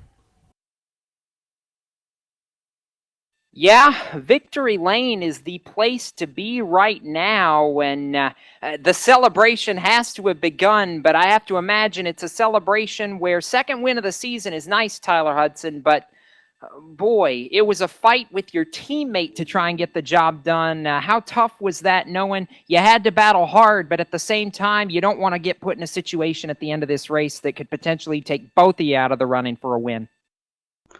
Well, I mean, I don't know what he said, but it was pretty hard. I mean, it may have looked easy, I don't know, but it was the way the track is and everything, and the way you have to run it over the bumps, it's really, really hairy, and then to have to race that close and that hard with him and Corey was pretty intense. I knew when we got to racing each other that Corey was going to close it up pretty hard, and I definitely needed to beat him as far as the points go going into Daytona. So it was real intense, but it was a really good run. I'm really happy. Really surprised how well we were. I mean, Thomas was pretty much in a league of his own. I honestly didn't have anything for him the whole race until I guess the pit strategy. We took 2. I think he took 2, and maybe we just took a little bit different fuel and made the balance a little better. I'm not really sure, but we were really quick there at the end, and just had to tell my spotter and everybody to be quiet and hammer down. You hammered down, and it got you the win, the pass officially with 3 laps to go. And you're right, Tyler, he did take 2 tires there at the end to put him even with you. But I got to ask you, there was another moment in my mind that stuck out at the end of that race, and it's actually while you were passing for the lead. All of a sudden, you're to Thomas's inside, and the next thing you know, about 200 yards from turn 3, Corey Vincent's halfway to your door, and you guys about went 3 wide into the corner. How dicey was that last move right there, and what was going through your mind at that point? Yeah, it was real dicey. I mean, the lap cars made it really dicey, and then when Corey got up there, he made a run at it, and I knew just because how the way the track races, that going in low like that was going to be pretty hard unless he kind of overdrove it and got into us or something. But the way he was racing all race, you could tell he wasn't going to do anything like that. He was racing like like he's racing for the points, and And so I just knew if I held my line and everybody held their line that we had the preferred line because it's really bumpy a lane up and it's really a mess down where Corey was. So I kind of thought we were in a good position there, but you definitely don't want to be 3 wide going into a corner with 3 to go for the lead because anything can happen. But, fortunately we came out on top of that. You came out on top, and you were talking about needing to finish ahead of Corey. You take an 8-point lead into the finale between the two of you for a chance at the Pro Series championship. And I know at Daytona, that's by no means safety at all. And I know you're not the biggest proponent per se of plate track racing, but what's it going to take for you guys and for Trifecta to go in, do what you need to do, and bring this championship home in a week's time? Well, everybody's been beating it to death. We got to come down to Daytona for the championship race, which really it's not any fun for any of us. And especially the way the points are so close. It's just, it's pretty much a lotto, and you got to, anything can happen, anything will happen. So no point lead is, unless you're a full race ahead, is safe by any means. We're just gonna have to stay out of trouble, play race smart like we have been, and let the chips fall where they may. But like I think I've said before, Corey or anybody that's up there in points, whoever comes out on top after Daytona, I feel like is a deserving champion. Any of those guys, they've raced really smart and really good this whole season. So, it sucks. It comes down to kind of a throw up, a toss up like Daytona, but again, any of those guys that win, it's still a deserving championship, and they all deserve it. So. We'll just see what happens. It's going to be fun, or maybe it won't be fun for me, but I'm sure it'll be fun to watch. It'll definitely be fun to watch, Tyler, I can tell you that. And I know you talk about deserving. You certainly earned the win tonight. I know that's not possible by yourself. Want to give you a chance to shout out who makes it happen for you in the 01 team. The Trifecta Racing Group, man, we just put in some hard work last night and tonight and came up with a freaking rocket. I was really surprised. I knew it was good, but you just don't know how good. And I couldn't ask for a better car. Ryan Luza, all those guys, Dylan Duvall, Joe Putty, just everybody that put their hands on it. Thomas Davis, he's a real big telemetry guy, so he helps us out a whole lot. We got Casey on board this week. Casey Tucker, he was a huge help. Adam Apple was my spotter. He did a really good job. Travis Sullenberger called some pit strategy and stuff like that. I couldn't do it without those guys. They do it every week on the radio for me and keep me calm and always put me in the right path. And yeah, man, I'm just really happy. Appreciate all the help by those guys, and we'll see you next week, hopefully. I was going to say, you're hoping we see you next week for a championship celebration, Tyler, but right now we'll let you celebrate the win. Congratulations, and just one more week to go. And if it makes you feel any better, your points total's got you locked into the Peak Series for this year, so I know that's another weight that's off your mind. Oh, forget about that. We want this championship, buddy. Tyler Hudson, the winner, he gets to go celebrate. And right now, Petey, I want to throw it back down to you. We talked about a 3-wide battle. You're down with the guy who threw it 3 wide there at the end, Corey Vincent. Yeah, I've caught up here down on pit road with Corey Vincent. And Corey, what a race. We saw you lead earlier in the event, but at the end, you did not see it all come together. What were you thinking? With just 3 laps to go, Thomas Davis and Tyler Hudson were racing hard, and you were right behind them, and you decided to make a 3-wide move. What was your mind process through all that? Well, after the pit stop there, I knew we had a pretty good car in the long run, and taking 2 tires, I didn't think it would hurt the car that much, but it made it pretty loose, so I definitely couldn't keep up with them for that short stint there. But at the end, we caught them, and my car was so loose that I knew it was going to be pretty difficult to pass them. And they got side by side there, dealing with some lap traffic. And out of 2, I went 3 wide, but I kind of backed out of it because I didn't want to be too aggressive and wreck anybody. So I probably could have been maybe a little more aggressive and maybe forced it a little bit more, but I was just conservative and just kind of lifted pretty early and gave it to him. Well, if you could redo them final 5 laps all over again, Corey, would you do anything different? Would you wait a little bit longer to try to make the 3-wide move, or would you maybe not make the 3-wide move at all?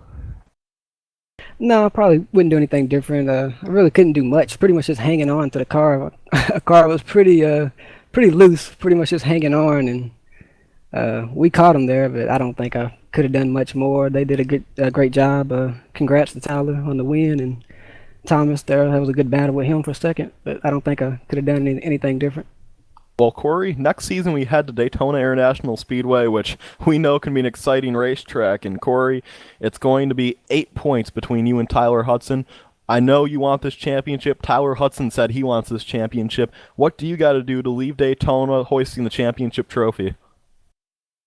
Yeah, I definitely want the championship, but and I enjoy super speedway racing, but I think it's gonna be about missing the wrecks at Daytona. It's it might be some point to where we have to ride in the back and play it conservative, or we might choose to just run up front. Don't really know about that yet, but I know we'll have a pretty good car at Daytona, and hopefully we're able to make up the deficit and get the championship. I know that'll definitely mean a lot, and if it makes you feel any better, you are locked into the next Peak Series, so I'm sure that's happy for you guys. And before we head down to Jacob on pit road, who do you think? Who makes it happy for you? And I mean, who makes it happen for you in the number 10 crew? Yeah, I want to thank NRT Game Service. Thank those guys. I thank Premier Motorsports Group, all the guys that worked on the set. I want to thank Dan, Chris for helping me out in this race, and thank you guys for putting on the show, and hopefully I can talk to you guys again next week at Daytona, and hopefully a championship will come with it. All right, we're about to see one heck of a battle for the championship between Vincent and Hudson, but before that happens, Jacob, you're down on pit road with our fourth place finisher tonight, Mitchell Hunt.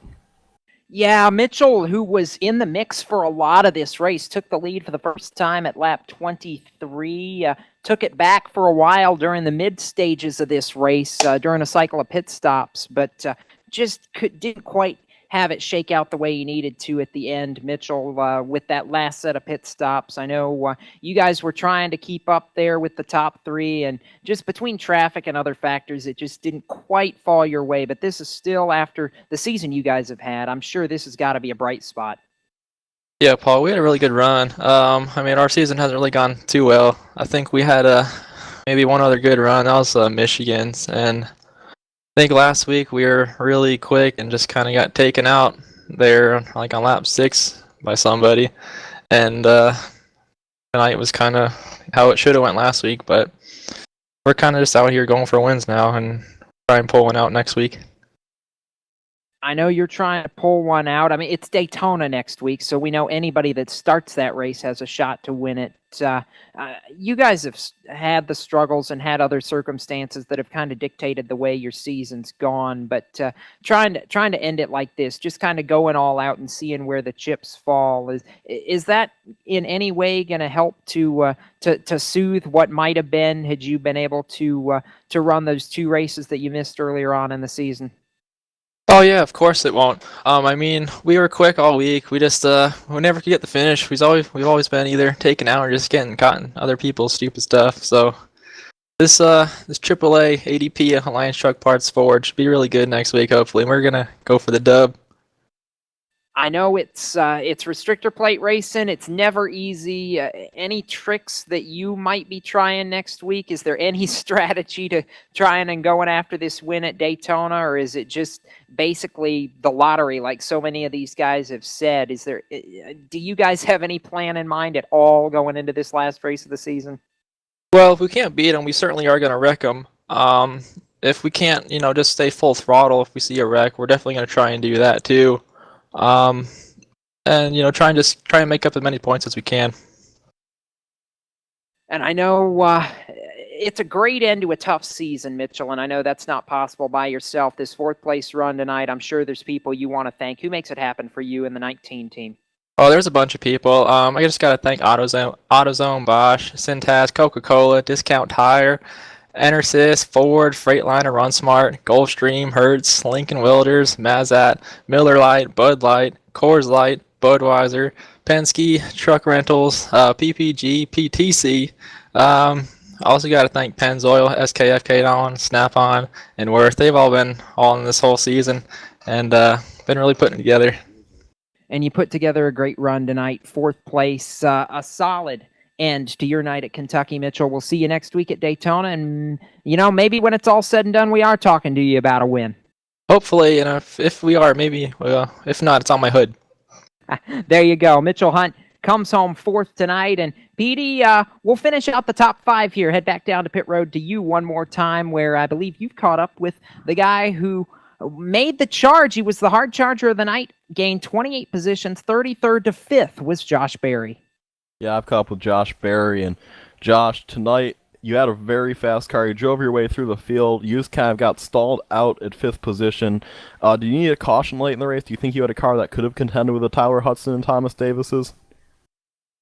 Yeah, I feel like we probably could have been a little bit closer. We probably needed at least one or two more cautions. The first run, the car was really good, and I kind of made a wrong adjustment there for the second run, and that kind of hurt me. I kind of just stalled out where I was and stopped gaining time, and just kind of stalled out in 5th, 6th place, and kind of went back on the adjustment that last run and got it better, but we just had lost the track position by then. So overall, it was still a good run from 33rd. Well, Josh, it was a good night for you, but the season was not as good. Right now, I'm looking at the points. You are 32nd. You are 12 points outside of 30th, and if you get 30th, you do get to keep your pro license. So hanging in Daytona, is that the goal for you and your crew, just to simply keep the pro license? Yeah, at this point, I mean, that's the only goal you can really have. I mean, it's kind of like Tyler said, it's kind of disappointing that the season would have to end at Daytona, but ultimately, I just got to stay out of trouble and finish the race up front, and I feel like I should be able to do that. Well, if you beat Brandon Hawk and Brandon Bowie, you should be able to do it by man, this was a tough season for you, Josh. Do you look forward to the next season and hopefully going back to Pro Peak Series? Yeah, I mean, hopefully I'm able to retain my license. If not, I don't know if I'll be back. But overall, like I said, it's just been kind of a tough season for me. Some stuff was my own fault, and some stuff wasn't. But overall, I mean, I had a good car a lot of times, and there's a lot of a couple races I could have won, and finally got to win at Dover. So we'll just try to have a good race next week. All right, Josh. Before I let you go catch up with the crew, who makes it happen for you? The number 88 machine. Yeah, I'd just like to thank everyone at High Performance Motorsport for another awesome setup tonight, and Speedco, and of course AJ Bauer fitting my car, and Derek Cash and Jeremy Allen on the pit box made it possible. All right, well, that was our 5th place finisher tonight. Josh Berry and Jacob, I think you got closing thoughts. Well, before we do that, Petey, let's go ahead and take a look all the way down the rundown and see who all finished where tonight. We talked to the top five, and Tyler Hudson, of course, getting the win over Thomas Davis, Corey Vincent, Mitchell Hunt, Josh Berry, the top five. Then it was Landon Harrison in 6th, Trey Edson 7th, Tyler Hill in 8th, Tyler Laughlin 9th, and Benjamin Burmeister, Petey, rounded out the top 10 after trying to play fuel strategy early in the night. Kevin King, 11th. He is the third man in this championship battle.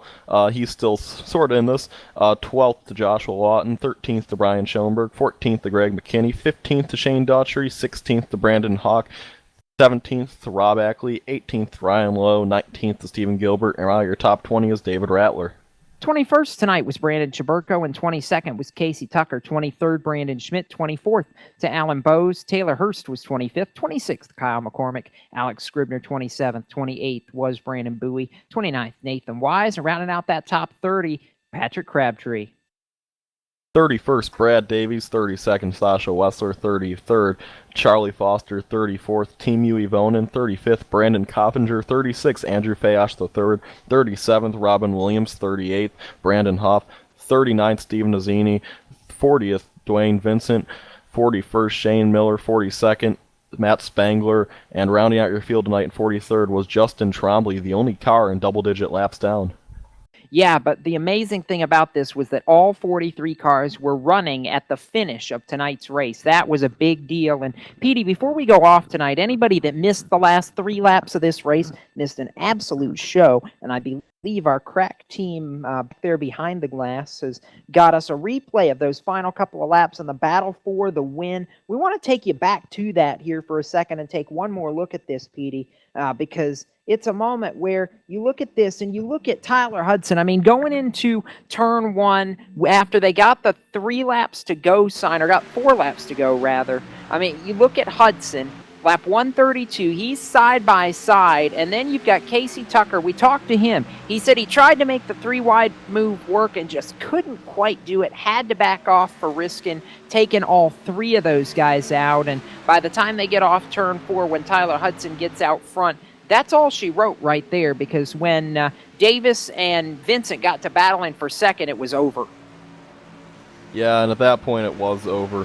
And man, this was a great race, spectacular event. I'm going to set the picture up a little bit for you guys heading into next week to Daytona. With the point standings shaking up the way they did, boy, it's tight. It's tight to see who goes full peak antifreeze license here. And here's the picture right now. What it looks like is going to be the tightest part of the battle. 19th, Brandon Schmidt, 192 points. 20th, Tyler Laughlin, 191.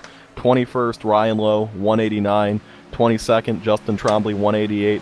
23rd, Rob Ackley, 188. And pretty much the end of that battle is Thomas Davis with 183. So 9 points, 5 drivers, 2 spots. And oh man, this is about to get tight at Daytona. And remember, only 2 of these guys are going to walk away with a smile. And all of them have fought all these 10 races. And it comes down to this. They have one last chance to prove they belong, Jacob. Did I hear you say that Rob Ackley is only 3 points out of 20th, if I did my math right there? Rob Ackley, the Super Speedway Master, is only 3 points out of 3rd. I mean, 20th. And I'll tell you right now, that equates to basically, if any of those guys were to happen to go out and win the race at Daytona, that would automatically punch their ticket to the Peak Series full time for 2015, and that is a big deal. It's those guys fighting for the transfer to get in, but it's 2 guys, Corey Vincent, Tyler Hudson, separated by 8 points. They're fighting for the chance to be called NASCAR iRacing.com Pro Series champion. We'll hear from that next Tuesday night at 9 p.m. Eastern when we go green flag for the final time in 2015 for the Pro Series at the World Center of Racing, Daytona International Speedway, Round 10. It's the finale. Michael Conti rejoins us for the final race of the season. Evan Pasoka will be back alongside me in the broadcast booth. Petey will actually get to ship you back down to pit road one more time for 2015, and we will call an end to this Pro Series season, and it's been an exciting one. I'm looking forward to it. Anything can happen at Daytona, and basically it comes down to 200 or so miles to determine a champion, determine the drivers who are going to race for a championship in the Peak Series. I can't wait. And this is going to be tight, Jacob. And you know what? We saw them fight all hard all season. Them 5 drivers, they have to pour their heart in. They have to pour everything they got in to 2 hours of racing from Daytona Speedway. It's full throttle. It's insanity. You're inches away from the entire field going 200 miles an hour. And that's what's going to decide. That's Schmidt, Laughlin, Lowe, Trombley, Ackley, and Davis. Their fate's going to be sealed next Tuesday. And I just see all of them bringing their best piece, and I honestly think they could all get into the big one, or all of them could be up there at the front. It's going to come down to that, Jacob. I can't wait. I'm excited. So in 1 week's time, we'll be here, going to go pre-racing around 8:30 and break down everything that's happened in 2014, 2015, and set you up for the finale from the high banks of Daytona. It's green flag racing just after 9 p.m. Eastern time for 200 miles. It's the conclusion to the NASCAR iRacing.com Pro Series Round 10 from Daytona here on LSRTV next Tuesday night. So until then, for Petey Zeller here in the broadcast booth and our executive producer Laura Lawson, I'm Jacob Seelman from Kentucky Speedway saying congratulations to Tyler Hudson, the 2013 Peak Series champion. He wins tonight for the 2nd time in Pro Series action this season. And until next week, keep it off the wall until we meet again, and we'll see you next time on the web from the Bluegrass State. So long and good night.